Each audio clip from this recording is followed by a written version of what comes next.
What's up, guys? We're back here with another episode looking at all the NCAA tournament games.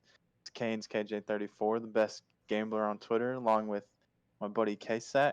We're going to be looking at the South region today. I think it's a hard one to pick. Don't really know who's going to come out of this region. What do you think, KSACK? It's a really open field here in the South. You have a lot of teams who have had really good stretches, really bad stretches. Obviously, I think Baylor probably has the best shot just with their great guard play and defense, but Ohio State showed some really good glimpses, as well as Texas Tech has the talent. So it should be a good region to look at. Yep, I definitely agree with all that. So let's get into the games. You take it away. All right, to start us off, we got Baylor, the 1 seed versus Hartford. Obviously, Baylor being one of the better teams in the country, top 5 all year. I really think that Hartford's pace could pose a little bit of an issue in this game to keep it somewhat close. They average their scoring in the 60s. They only give up 63.3 points per game, and they only allow 41.8% field goal percentage, opponent field goal percentage.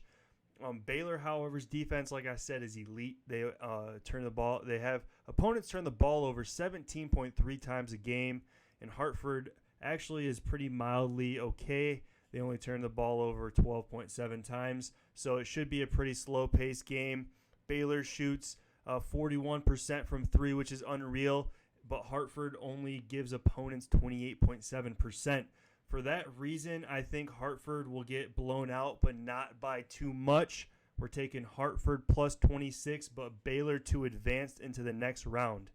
For the second game, we're going to be looking at the Tar Heels from North Carolina and the Wisconsin Badgers. The biggest key in this game for me is rebounding. It's going to be a close one. Who can rebound the ball better? And when you look at that, North Carolina has a massive advantage. North Carolina has a 10.7 rebounding margin versus Wisconsin's getting out-rebounded by an average of 2. UNC's weakness is turnovers. Wisconsin really doesn't play too much of a pressure defense, so they do not turn the ball. They do not force turnovers too often, so that should favor North Carolina. In addition, North Carolina gets to the free throw line more often and also makes more free throws, not percentage-wise, but they average 14.6 free throws a game, which is atop the country. Wisconsin is also averaging 8.5 threes per game, which could help keep them in it. However, the rebounding and the free throws and the lack of defense from the Badgers in terms of turnovers, I'm going North Carolina and the Tar Heels to cover a even spread at minus 125 money line. Get us the next one, Canes. This next game, I think, is one of the most interesting matchups of the first round. It's the 5-12 matchup between the Winthrop Eagles and the Villanova Wildcats. Winthrop had a great season going 23-1 in the Big South and winning the Big South tournament. They're led by do-it-all senior Chandler Valdron, who leads the nation in triple-doubles and has been a big reason of their success. Another key factor is the absence of Colin Gillespie for Villanova. I think he is undoubtedly the senior leader of that team, and I think they could struggle without him. Winthrop also has pretty good size for a mid-major team. They average about 9 more rebounds per game than their opponents, while Villanova only averages about 1.5 more rebounds per game. Winthrop is also top 30 in turnovers forced per game, so I think they could cause a little bit of trouble for Villanova if they get some turnovers. I like Winthrop to cover 6.5 because this will come down to the final few possessions, which it wouldn't surprise me if they pull it out, but I think ultimately Villanova pulls it out. So we're going to take Villanova to advance to the next round. Canes is taking Winthrop to cover, but he doesn't want him to go through because they wouldn't be there if his talents were on the Radford Highlanders this year. But regardless, we'll get into the next game, Purdue versus North Texas. Purdue out of the Big Ten, holding opponents to a 41.5% field goal clip on defense and only 31.5% from three. North Texas plays a very slow pace, and they have one of the top 10 defenses in the country.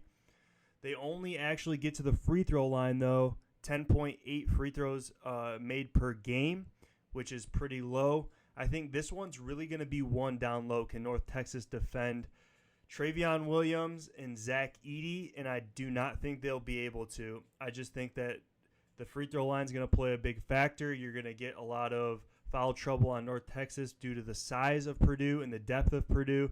Purdue's also familiar with Lucas Oil Stadium. It's a very close trip for them to make, being in Indiana already. So I'm going to stick with Purdue minus the 7.5, and I will also take Purdue then to advance to the next round. We'll move on to the next one here. Texas Tech versus Utah State. Should be a good matchup with a tight spread here at 4. Texas Tech has 4 double-digit scorers. Mac McClung is one of the top players on that squad. You have Texas Tech forcing 16 turnovers a game, and they've been stellar on defense all season. Utah State actually averages almost 14 turnovers a game, so I could foresee that being a problem for them. Texas Tech will have a lot of transition opportunities there. Utah State's one advantage is on the rebounding end. They have a plus 10.3 rebounding percentage or margin, but Texas Tech also has a good rebounding margin at 2.1. Texas Tech also recently has done well in the NCAA tournament, covering the spread 5 out of the last 6, while Utah State in their last 6 games in the NCAA tournament has dropped 5 of 6. So we're looking at Texas Tech minus 4. I think the Red Raiders are going to get it done in this one. Looking at the third to last game in the region, Arkansas versus Colgate. This is an interesting one. Colgate only had 15 games on the season, and they were all against really, really poor opponents in conference. Arkansas plays in the SEC and has some decent teams to go against day in, day out. Arkansas also on defense has been pretty stifling, forcing 15 turnovers a game. I think that could pose problems for Colgate, who hasn't really seen a good defense yet this year. In addition, Arkansas can score with anybody. Colgate's shown they can score against bad teams, but again, we haven't seen them score against good teams. Arkansas averaging 82, Colgate averaging 86 points per game. I still think with a good defense and good offensive Arkansas, they'll get it done here and move on to the next round, as well as cover the minus 8.5.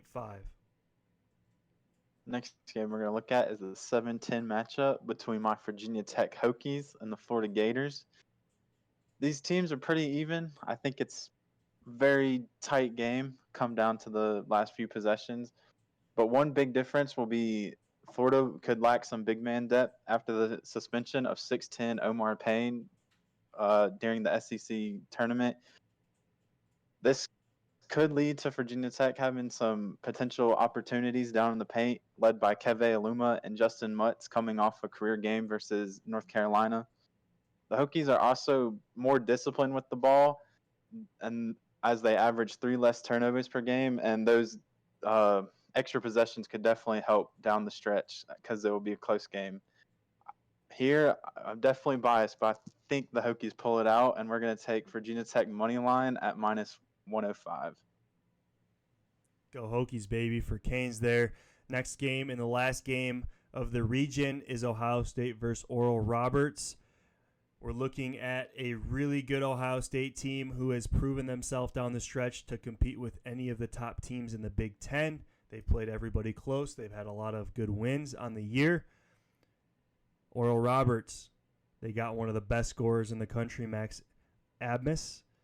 He can flat out score, man. 24.2 points per game, 43% from 3. In addition, their second leading scorer, Kevin Obanor, is 18.8 points per game and shoots 50% from the field, 46.9% from 3. In addition, we're looking at an Oral Roberts team who averages 11.3 three-pointers per game on 39% shooting on that. They average 81.9 points per game. It's a pretty ridiculous stat there. Ohio State, though, definitely more talented, definitely more depth. They have the longevity to outlast the tournament-type setting. They also have a better rebounding margin. Oral Roberts shoots a lot of threes, has tough rebounding on the size down low. A lot of their points come from outside, as we said earlier. Ohio State plus 2.5 rebounding margin to Oral Roberts, giving up 3.8 rebounds per game to the opponents. Less. I think Oral Roberts actually covers the 15.5 here with the high-powered offense, but Ohio State moves on to the next round. All right, looking at a recap of all the games, we're going to take Hartford at plus 26, just too big of a number. We're going to take UNC money line at minus 125 over Wisconsin. We like Winthrop spread at plus 6.5 in a close one versus the Wildcats of Villanova. We got Purdue moving on against the Mean Green and covering a minus 7.5 spread. We got Mac McClung and the Red Raiders of Texas Tech covering a minus 4 spread, moving on against Utah State. Then we got Arkansas covering minus 8.5 versus Colgate. Then we have my Hokies moving on to the next round, taking their money line at minus 105. And then we got Oral Roberts shooting lights out, covering a plus 15.5 spread versus Ohio State. We'll be back with the West region soon.